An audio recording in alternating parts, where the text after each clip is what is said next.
Hey everyone, this is Martin, and I'm going to do the continuation of the series, the hands-on homestead house build, where we're building a house from scratch and showing you how to do it every step of the way. And before I go down into the basement hole, I'm sitting up here having some coffee by the fire, and because it's cold out. Tomorrow is Thanksgiving. If you could, before we head down there, go ahead and hit the subscribe button and the notification bell so you can follow along with the playlist that we've got here on building a house. And it is moving into winter time, and so things are getting a little bit more difficult on the construction out there, especially with the cement. But if you have the dream of getting onto your own piece of land and at some point building a house, whether it's a tiny house or whether it's a full-sized house or just a cabin in the woods or something like that, I think this series will help out a little bit because we are really building every piece of it ourselves from scratch, and going to video and document exactly how all of those things are done.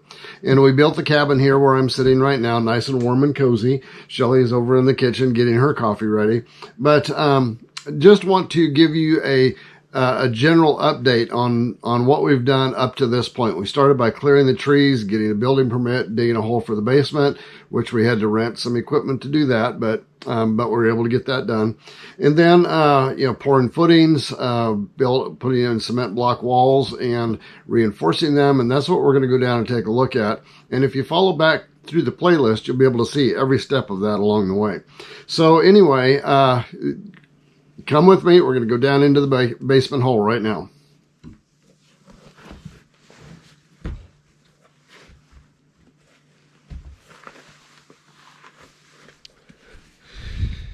All right, I'm standing out here getting ready to go down into the basement, and you can see where we're building is right here. Our cabin's over there, and the house is going to be right next to it. We'll be connecting the two with a big deck. So the little cabin over there is kind of going to turn, I think, into our bedroom, our master bedroom. And then we'll have the rest of the basement out here. But here's where the hole was dug. And if you can see there's water down in there. And there's not a lot because we do have drain tile in there that will drain out the water. But any water that's in low spots, that's where it kind of collects. And then we've got some cement blocks. We've got about twice that many of them up the hill that I've not brought down yet. And so this was kind of our campfire area out here for the last 2 years. If you've seen any of the videos where we're sitting around the campfire, I'm down here about where the campfire was. And we're down on solid rock. It's bedrock right there, or shelf rock. I guess technically it's not bedrock, but we've been putting in the basement ourselves a little at a time. And the process gets delayed every time it rains. When we started removing the trees, that took longer. I guess the rule of thumb that you got to count on is that everything that you plan to do is going to take longer than what you think it will. And the tree removal was that way. We'd given ourselves about 2 weeks to remove, dozen or dozen and a half trees down here, and we ended up being on that for about 3 weeks. It was real hot and dusty back then. And then the basement digging, we rented an excavator, a mini excavator, for a week, and we got it almost done, but then it ended up taking actually about a week and a half.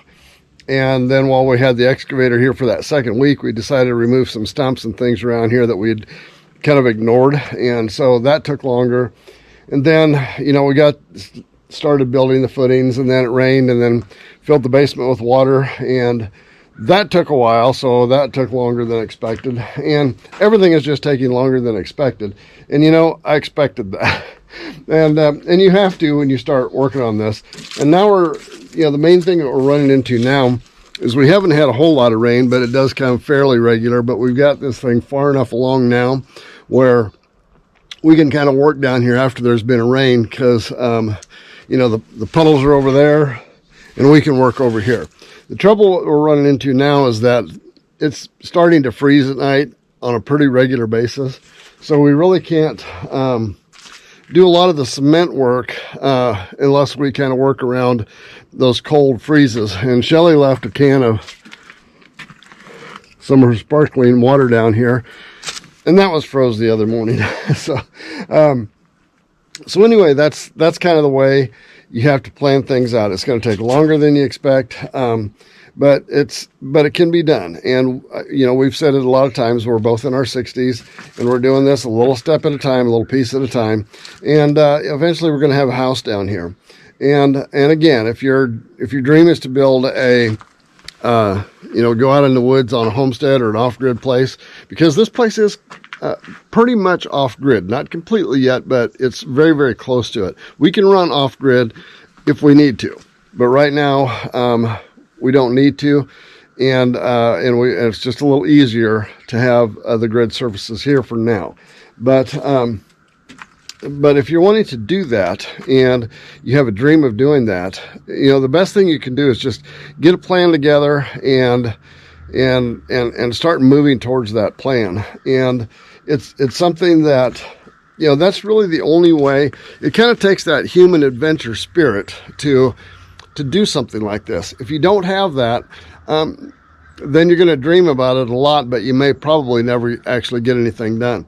So there comes a time where, if you have the dream of doing something like this for yourself, that you really do have to engage the gears a little bit and start planning and then moving in the direction of that.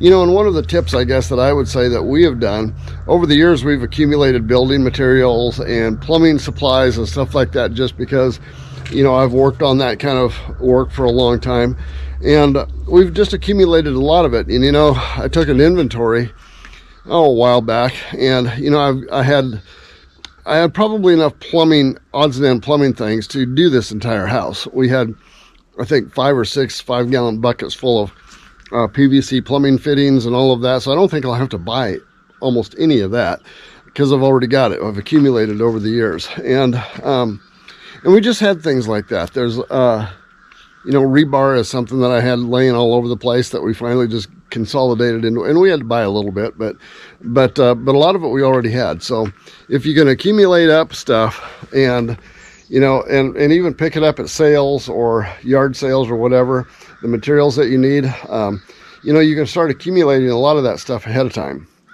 so that when you actually get ready to start building, that you've got some of that and you can reduce the expenses that way. Anyway, so I'm going to let you go with this. Remember, hit the subscribe button, the notification bell, follow along with it. It's on a playlist called the Hands-On Homestead House Build, and we're going to take from really removing the trees to nailing the last piece of trim on in this house. And it'll be a while. I mean, we're doing it ourselves, so it will take a while, but you'll see every step along the way. So thanks for joining in. Thanks for watching. Again, hit the subscribe button, the notification bell, and we'll see you next week. If you've enjoyed this video, give it a like and a share, and don't forget to hit the subscribe button down below and the notification bell. See you next time.